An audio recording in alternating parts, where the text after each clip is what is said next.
헬레나님, 저희 지난 9월 21일 날 만났었는데 저희가 9월 21일에 중증 아토피 연합회하고 같이 중증 아토피 피부염을 앓고 계신 환자분들과 함께 행사를 하나 진행을 했죠. 그래서 그날 건강 토크쇼 코너에 나오셔서 이제 강의를 해주셨는데 그 시간 관계상 나는 왜 그 그러니까 중증 아토피 연합회 우리 친구들과 강의할 때는 왜 이렇게 늘어지는지 몰라. 막 이 얘기도 해주고 싶고 저 얘기도 해주고 싶고 막. 근데 헬레나님 제가 봤는데 시간이 한정되는데 슬라이드가 100장이 넘어가더라고요. 믿는 구석이 있었어. 다 못하면 원필 사자.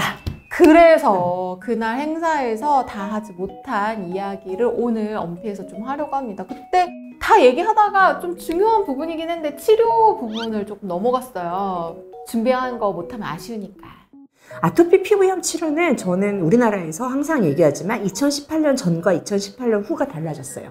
그전에는 저희가 치료할 수 있는 방법들이 많지가 않았었어요.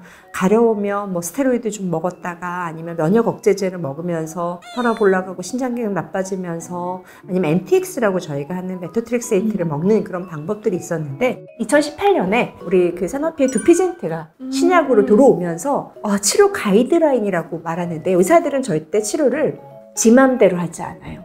항상 치료 가이드라인이라고 해서 전문가들이 모여서 그런 증거에 기반해서만 확실한 효과가 있는 거에 대해서만 환자들한테 권유하게 되는데 2018년 이후에 치료 가이드라인들이 바뀌었어요. 네. 그래서 우리 그 어떻게 치료하는지를 좀 자세히 설명드리고 싶어서 합니다. 네, 좋습니다.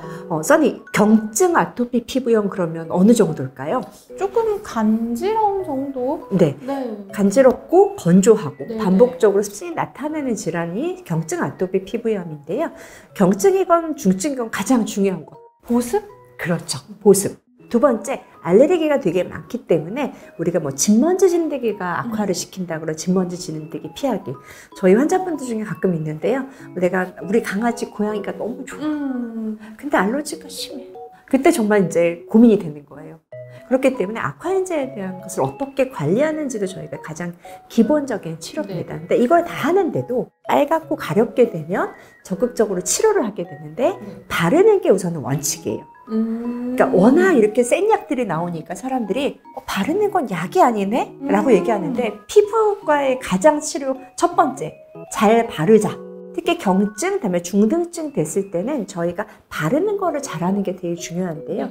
예전엔 또 바르는 게 스테로이드밖에 없었어요. 내 때는 바이오로 2003년 내가 전공이 1년차 때 프로토픽이라는 칼슘 억제제가 나왔는데 얘도 면역을 조절할 수 있는 연고제였어요. 근데 얘는 우리나라는 이제 프로토픽, 엘리델이라는 이름으로 나와 있고 프로토픽은 퍼센트가 달라요. 만 15세 이하는 0.03%를 쓰게 돼 있고요. 그다음에 만 16세 이상 0.1%를 사용해서 꾸준히 발라주는. 우리 수많은 아토피를 했을 때 아토피가 너무 심할 때는 국세스테로이드제로 억제하고 그 다음부터 칼슘 억제제, 면역 조절제를 사용하게 되는데 프로토픽은 주로 이제 몸이나 이런 쪽에 사용하게 되고 피메클로리무스 성분이 있는 엘리델은 얼굴 쪽에 많이 사용하는 그런 이제 우리 바르는 약들입니다. 그래서 이걸 열심히 발라주는 게 중요하고 또 가렵잖아요. 그럼 뭘 먹어야 되죠? 항히스타민. 네, 항히스타민제를 하는 게 적극적인 치료의 기본이 되는 거예요. 그런데 우리가 21일 날 만났던 중증 아토피 연합회 분들은 이 경증을 이미 넘어선 단계이기 때문에 치료가 달라지는 거예요. 근데 제가 그날 현장에서 뵌 분들은 사실 아토피 피부염 환자인지 모르겠더라고요. 앞서 말씀드린 대로 2018년 전과 후가 달라졌다고 했어요. 그분들이 2018년 후에 지금 말씀드린 치료를 적극적으로 받으면서 우리가 궁금해할 정도. 저 사람이 아토피 피부염 환자가 맞았나 싶을 정도로 좋아지게 된 그런 계기가 있는데 그전에는 우리가 중증 그러면 사이클로스포린, 소위 말하는 면역 억제제, 메토트렉세이트, MTX라고 저희 약제를 쓰는데 이런 것들로 계속 누르고 있었어요. 그리고 이제 예전 치료 방법인데 최근에 미국 가이드라인에서는 전신 스테로이드를 웬만하면 먹이지 말라라고 할 정도로 스테로이드를 이제 거의 안 쓰고 있긴 하고 차라리 면역 억제제를 써라 이렇게 가이드가 나와 있는데 2018년 중증 아토피 피부염 환자들한테 생물학적 제제나 저해제가 나올 때 우선은 이 기존에 있던 면역 억제제로 열심히 치료를 했어요. 한 3개월 이상 치료했는데도 계속 중증인 분들이 있었어요.